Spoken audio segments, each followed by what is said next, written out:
This is like a leads phone one. Leads, হ্যাঁ এটা maybe Leeds, এখন অনেকে এটাকে লাইটস লিডস বলে থাকে। যাই হোক, এই ফোনটা বাংলাদেশ মার্কেটে এখন মোটামুটি 23 থেকে 24,000 টাকা প্রাইস রেঞ্জে পাওয়া যাচ্ছে। এবং এই প্রাইস রেঞ্জে সবাই বলতেছে যে এটা একদম ক্যামেরা কিং, এটাতে 1 ইঞ্চি সেন্সর ইউজ করা হয়েছে, এরকম অসংখ্য কথা শোনা যাচ্ছে। এই ফোনটা যখন মার্কেটে আসে নতুন অবস্থায়, আজ থেকে আরও 3 বছর আগে, তখন এটার প্রাইস ছিল অলমোস্ট 2 লাখ টাকা। চিন্তা করতে পারেন যে একটা 2 লাখ টাকার ফোন 2-3 বছর যেতে না যেতে এটার প্রাইস অলমোস্ট 20,000 টাকা হয়ে গেছে। তো এই ফোনটা কি আদৌ ভালো হবে এই 20,000 টাকা প্রাইস রেঞ্জে, সেইটাই জানাবো আজকের ভিডিওতে। তার আগে ধন্যবাদ দিতে চাই এমকে মোবাইল পয়েন্টকে আমাদেরকে এই ডিভাইসটা দিয়ে হেল্প করার জন্য। আপনারা চাইলে এমকে মোবাইল পয়েন্ট থেকে এই ডিভাইসটা কালেক্ট করতে পারেন। তাছাড়া আরও অন্যান্য সকল কিছু ডিটেল থাকছে ডেসক্রিপশন বক্সে। শুরুতে যদি এটার ডিজাইন নিয়ে কথা বলি, তাহলে দেখতেই পারতেছেন এটার ডিজাইনটা একদমই ইউনিক একটা ডিজাইন। এরকম ডিজাইন কিন্তু আমরা নর্মালি অন্যান্য কোনো ডিভাইসে দেখে থাকি না। এটা যেহেতু একটা ইউজড ফোন, যার কারণে এটার ক্যামেরার ক্যাপটা নাই। এটা যদি আপনি নতুন কোনো রিভিউ দেখে থাকেন তাহলে দেখবেন যে এটার ক্যামেরা একটা ক্যাপ থাকে, বাট এই ডিভাইসের সাথে আমি কোনো ধরনের ক্যাপ খুঁজে পাই নাই। তাছাড়া যদি আপনি এটার ফ্রেমটা দেখেন তাহলে দেখবেন যে ফ্রেমটা কেমন যেন একটু খাঁচকাটা, এই যে দেখেন সাউন্ডটা আশা করি বুঝতেই পারছেন। তো এটা দেখা যায় যে হাতে নিতে খুবই ভালো লাগে এবং গ্রিপটাও অনেক ভালো দেয়। তাছাড়া এর উপরের সাইডটা এবং নিচের সাইডটা কিন্তু একদমই ফ্ল্যাট করা হয়েছে। উপরে নিচে দেখতে কিন্তু একদমই S24 আলট্রার মতো লাগে। ডিজাইন আমার কাছে পার্সোনালি খুবই ভালো লেগেছে।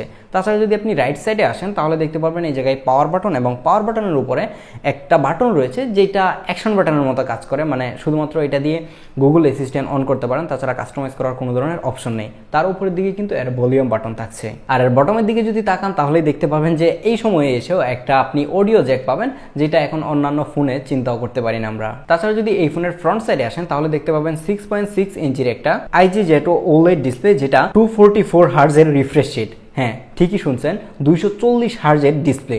বাট এই ডিসপ্লে নিয়ে আমার অনেক ধরনের কমপ্লেন রয়েছে, এটা নিয়ে একটু কথা বলতেছি। তার আগে এই হায়ার রিফ্রেশ রেট নিয়ে কথা বলি। আপনি যদি এর আগে কোনো 60 হার্জ ডিসপ্লে ইউজ করে থাকেন তাহলে এই ডিসপ্লেতে আসলে আপনি এর স্মুথনেসটা খুব ভালোভাবে ফিল করতে পারবেন। আর যদি আপনি 120 হার্জের কোনো একটা ডিসপ্লে ইউজ করছেন, সেটা থেকে এটাতে আসেন তাহলে আপনার এক্সপিরিয়েন্স একদম এক্সট্রিম লেভেলের বেড়ে যাবে, বা আপনি অনেক বেশি স্মুথনেস পাবেন। বিষয়টা এরকম না, কাইন্ড অফ 120 হার্জের মতোই লাগতেছিল আমার কাছে। তাছাড়া যেটা নিয়ে আমি সবথেকে বেশি প্যারা খাইছি এই ডিসপ্লেটার, সেটা হচ্ছে মিসটাচ। প্রচুর পরিমাণের মিসটাচ হয়। দেখেন যে এটা কিন্তু আমার হাত একদমই ছোট হাতের মধ্যে খুব ভালোভাবে কিন্তু এটা এঁটে যায়। তো সেই জায়গায় দেখা যায় কি এই যে দেখেন এটা কিন্তু উপরে উঠতেছে না, এই যে দেখেন। তো এরকম প্রচুর পরিমাণের মিসটাচ হয়, যেটা নিয়ে আমি অনেক ধরনের প্যারা খাইছি। এই ডিসপ্লেটার সবথেকে বিরক্তিকর বিষয় ছিল এই মিসটাচ। তাছাড়াও এই ডিসপ্লেটার যে সাইডগুলো রয়েছে, মানে যে কার্ভ সাইডটা, সেই সাইডটার মধ্যে যদি আপনি তাকান তাহলে দেখতে পাবেন যে এটাতে গ্রিন টিন চলে আসতেছে, মানে হালকা গ্রিনের মতো লাগে। এরকম একটা প্রবলেম আমি ফেস করতেছিলাম। এখন আমি শিওর না যে শুধুমাত্র এই ডিভাইসটাতেই এই প্রবলেম নাকি অন্যান্য ডিভাইসে রয়েছে। তারপরে আরেকটা প্রবলেম হচ্ছে যে এর যে ব্ল্যাক সাইডটা, মানে অ্যামোলেড ডিসপ্লেগুলো তো নর্মালি যে ব্ল্যাক সাইডটা হয় সেটা অনেক বেশি ডিপ ব্ল্যাক হয়, বাট এটা এক্সট্রিম লেভেলের ডিপ ছিল। আপনি যদি মেসেঞ্জারে ডার্ক মোড অন করে এইটা রাত্রে ইউজ করেন, রুমের লাইট অফ করে, তাহলে দেখবেন যে আপনার টেক্সটগুলো তো অবশ্যই হোয়াইট থাকবে তখন। তো সেই হোয়াইটগুলা চোখে খুব ভালোভাবে কিন্তু ফিল করতে পারবেন যে আপনার চোখের মধ্যে অনেক বেশি লাগতেছে এই হোয়াইটগুলো যদি আরও কম হইতো। তাছাড়া যে ব্ল্যাকটা, সেই ব্ল্যাকটা যদি একটু লাইট আপ হয়ে থাকতো তাহলে কিন্তু চোখের মধ্যে একটা নর্মাল ফিল করতে পারতাম। বাট এটার কারণে একটু বিরক্তিকর ফিল হচ্ছিল যে অনেক বেশি ডার্ক হয়ে যাচ্ছিল ডিসপ্লেটা। ডিসপ্লে টোটালি ডার্ক না, যে ডার্ক সাইডগুলো আছে সেটার পিক্সেলগুলো মনে হচ্ছিল যে টোটালি অফ হয়ে গেছে, এরকম একটা অবস্থা। তারপর হচ্ছে এটাতে যখন আপনি ফেসবুক চালাবেন কিংবা অন্যান্য কন্টেন্ট দেখবেন, আপনি ফিল করতে পারবেন যে এটা অনেক বেশি স্যাচুরেটেড এবং অনেক বেশি কন্ট্রাস্টি একটা ডিসপ্লে। এই ডিসপ্লের মধ্যে যখন আপনি ভিডিও দেখবেন, ভিডিওর যে ডার্ক সাইডগুলো রয়েছে এবং শ্যাডো সাইড, ডার্ক আর শ্যাডোটাকে দুইটাকে একসাথে মিলায়েন না, যেরকম আমার ভিডিওতে দেখেন যে এই সাইডগুলো শ্যাডো, তো এটা কিন্তু আপনার ডিসপ্লেতে ঠিকঠাক দেখা যাচ্ছে, বাট এই ডিসপ্লেতে একদমই ব্ল্যাক করে দিচ্ছিল। তো এই ধরনের কিছু প্রবলেম আমি এই ডিসপ্লেটাতে ফেস করেছি। তাছাড়া এই ডিসপ্লেতে গ্রিন লাইন পড়ে যাওয়া, ডিসপ্লে চলে যাওয়া, এরকম কোনো রেকর্ড আমি এখনো পাই নাই। যদি আপনি একটু খোঁজখবর নিয়ে নেবেন যে এই ডিসপ্লেতে এই ধরনের কোনো ইস্যু রয়েছে কিনা। এই লাইকা লিডস ফোন ওয়ানটা যারা কিনবে, ম্যাক্সিমাম মানুষজনই আমার মনে হয় যে শুধুমাত্র ক্যামেরার জন্য কিনবে, কিন্তু আমি এই জায়গায় সবাইকে বলতে চাই যে এটা একটা হতাশার কারণ হতে পারে যদি আপনি ডেডিকেটেডলি শুধু ক্যামেরার জন্য একটা ফোন কিনতে চান এই প্রাইস রেঞ্জে। যদিও কিনা ক্লেম করা হচ্ছে যে এটাতে একটা 1 ইঞ্চি সেন্সর ইউজ করা হয়েছে। এই সেন্সরটা হচ্ছে 20 মেগাপিক্সেলের, যেটার অ্যাপারচার f1.9, এবং এটাতে কিন্তু 19 মিলিমিটারের একটা ফোকাল লেন্থ ইউজ করা হয়েছে। হ্যাঁ, 19 মিলিমিটারের ফোকাল লেন্থ। নর্মালি আমরা দেখে থাকি যে একটা মেইন লেন্স, এটা কিন্তু একটা সেন্সরই, কোনো ধরনের আলট্রাওয়াইড বা টেলিফোটো কোনো লেন্স নাই। তো মেইন লেন্সগুলো হয়ে থাকে হচ্ছে 24 মিলিমিটার কিংবা 26 মিলিমিটার, বাট এটাতে 19 মিলিমিটার। তো এটা নিয়ে আপনি একটু প্যারা খাইতে পারেন বা শুরুতে মনে হতে পারে এই আবার কীরকম একটা উইয়ার্ড ফোকাল লেন্থ দেওয়া হয়েছে।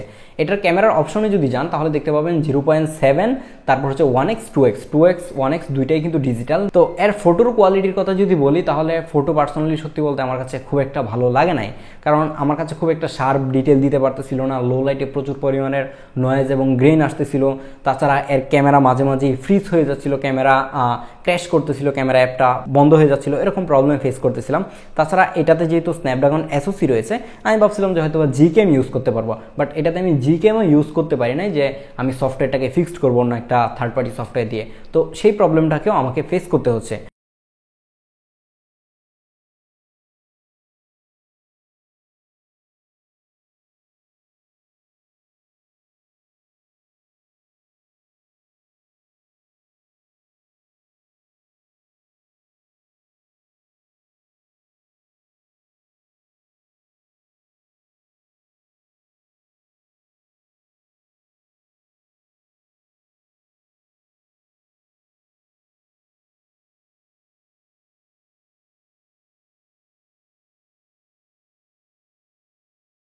তাছাড়া এর ফ্রন্ট ক্যামেরাতে যদি আসেন তাহলে ফ্রন্ট ক্যামেরাতে পাচ্ছেন 12.6 মেগাপিক্সেলের একটা ক্যামেরা, যেইটার কোয়ালিটিও ওই ব্যাক ক্যামেরার মতোই অবস্থা। আপনি জাস্ট স্যাম্পলগুলো দেখেন, আশা করি বুঝতে পারবেন। এখন কথা হচ্ছে যে একটা 1 ইঞ্চি ক্যামেরা সেন্সর যেহেতু রয়েছে, এটাতে অবশ্যই ভালো আউটপুট পাওয়ার কথা। হ্যাঁ, আপনি যখন এটা দিয়ে ভিডিও করতে যাবেন তখন দেখতে পারবেন যে মোটামুটি অনেকটা ডিস্টেন্স রেখেই কিন্তু যে কোনো একটা সাবজেক্টকে ফোকাস করে ব্যাকগ্রাউন্ডটাকে ব্লার করতে পারতেছে এর বড় সেন্সরের কারণে। কিন্তু সেন্সরটা বড় হলেই যে আপনি এটা থেকে অনেক ভালো ছবি পাবেন ব্যাপারটা একদমই এরকম না। আপনি যদি গুগল পিক্সেল 6a কিনেন, এটাতে যে সেন্সর ইউজ করা হয়েছিল গুগল পিক্সেল 2তে সেম সেন্সর ইউজ করা হয়েছিল, বাট দেখেন যে তারা সফটওয়্যার আপডেটের মাধ্যমে কতটুকু ভালোভাবে ইমপ্রুভ করতে পারে সেটা হয়তো আপনারা যারা জিকেএম ইউজ করেন কিংবা পিক্সেল ডিভাইসের কথা জানেন তাহলে আপনি বোঝার কথা যে এইটার মধ্যে বেটার একটা হার্ডওয়্যার রয়েছে ক্যামেরার, কিন্তু এটাতে যে প্রপার সফটওয়্যারটা কিংবা এই ক্যামেরাটাকে যে অপটিমাইজ করতে হবে সেইটাই এই ডিভাইসটাতে করা হয় নাই, যার কারণে আমার মনে হচ্ছিল যে এটার ছবিগুলা এরকম হচ্ছে। ক্যামেরা ছাড়া যদি এই ফোনটা আপনি গেমিং এর জন্য নিতে চান তাহলে এই ফোনটার পারফরমেন্স নিয়ে কথা বলতে হলে এই ফোনটাতে থাকছে স্ন্যাপড্রাগন 888 যে চিপটা রয়েছে সেইটা, মানে 3 বছর আগে তখন এই চিপটাই ফ্ল্যাগশিপ চিপ ছিল। তো ওইটার পারফরমেন্স নিয়ে আমি কোনো অবস্থাতেই হতাশ না, খুবই ভালো পারফরমেন্স দিচ্ছিল। এটাতে আপনি যদি যে কোনো ধরনের গেমিং করতে চান তাহলে অনায়াসে কিন্তু গেমিং করতে পারবেন, কোনো প্রকার প্রবলেম ফেস করবেন না। বাট যদি দেখা যায় যে আপনি অ্যাকশন গেমগুলো খেলতেছেন like PUBG, Call of Duty, এই ধরনের গেমগুলো যখন খেলবেন এটার ডিসপ্লে এত পরিমাণের কার্ভ যে আপনি প্রচুর পরিমাণের মিসটাচ করবেন, আপনার গুলির ফায়ার উল্টাপাল্টা হয়ে যাবে, এই ধরনের কিছু ঝামেলা আপনি ফেস করবেন। পারফরমেন্স নিয়ে আপনি কোনো ধরনের ঝামেলায় যাবেন না। বাট যদি আপনি সফটওয়্যার সেকশনে আসেন তাহলে দেখবেন যে এটা কিন্তু মোটামুটি কাইন্ড অফ স্টক অ্যান্ড্রয়েডের মতো লাগতেছে, বাট স্টক অ্যান্ড্রয়েডের হলেও এটাতে প্রচুর পরিমাণের ব্লুটুথ। জাস্ট আপনি দেখেন যে এটা তো হচ্ছে এই যে দেখেন যে ব্লুটুথ, দেখেন যে ভরপুর ব্লুটুথ। তো এত পরিমাণের ব্লুটুথ এই ফোনটাতে, মানে জাপান ভেরিয়েন্ট যেহেতু এই ফোনটা ব্লুটুথ থাকবে এটাই স্বাভাবিক, বাট এটা এক্সট্রিম লেভেলের ছিল। তাছাড়া যে থার্ড পার্টি অ্যাডগুলো দেখায় সেইগুলো খুব বেশি একটা বিরক্তিকর ছিল না, বাট দেখা যায় যে মাঝে মাঝে লাইকার যে অ্যাডগুলো সেগুলোই চলে আসতেছিল। এরকম কিছু টুকটাক প্রবলেম আমি অ্যাড ইউআইতেও ফেস করেছি। এই ফোনটা 3 বছর পুরাতন একটা ইউজড ফোন হওয়ার সত্ত্বেও এই ফোনটাতে আমি খুবই ভালো ব্যাটারি ব্যাকআপ পাচ্ছিলাম। একদিন অনায়াসে এই ফোনটা দিয়ে আপনি পার করে দিতে পারবেন। কিন্তু যদি এই ডিভাইসটাকে আপনি চার্জ করতে যান তাহলেও কিন্তু আপনাকে একদিন সময় নিতে হবে। হ্যাঁ, ভয় পাওয়ার কিছু নাই, আপনি এই ফোনটাকে রাত্রে লাগিয়ে ঘুমিয়ে থাকতে হবে, কারণ এটা প্রচুর পরিমাণের স্লো। এটা যদি আপনি 0 to 100 করতে যান আমার কাছে মনে হয় যে আপনি 4 ঘন্টা মানে মিনিমাম লেগে যাবে আপনার। এখন আমি শিওর না যে আমার চার্জারের প্রবলেম কিনা, আমি 33 ওয়াটের একটা চার্জার ইউজ করছি, তো সেটাতে আমার মোটামুটি 4 ঘন্টা সময় লাগতেছিল এটাকে ফুল চার্জ করতে। চার্জ করা নিয়ে প্রচুর পরিমাণের আমি প্যারা খাইছি। তো এখন এই ছোট ভিডিওটাতে আশা করি আপনি বুঝতে পারতেছেন যে এই লাইকা লিডস ফোন 1 এই ফোনটা আপনি নেবেন কিনা।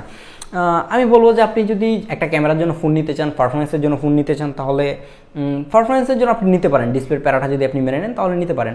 বাট ক্যামেরার জন্য আমি এই ফোনটাকে আপনাদেরকে সাজেস্ট করতে পারছি না, কারণ এই প্রাইস রেঞ্জে আপনি পিক্সেল 6a এই ডিভাইসগুলো পেয়ে যাবেন যেটার ভিডিও কিংবা ছবির কোয়ালিটি এটা থেকে অনেক ভালো। এবং বাংলাদেশি যারা আছেন একটু ভালো ছবি চান কিংবা একটু ছবিতে আপনাকে সুন্দর লাগুক, একটু ভালো ডিটেল থাকুক, যখন আপনি পোর্ট্রেট তুলবেন তখন এইচ ডিটেলগুলো ঠিকঠাক করুক, এরকম যেগুলো আমরা চেয়ে থাকি সেগুলো আপনি ওই ফোনগুলোতে এটা থেকে কিন্তু বেটার পাবেন। তো সেই জায়গায় আমি বলবো যে এই ফোনটা নেওয়ার কোনো মানেই হয় না এই প্রাইস রেঞ্জে।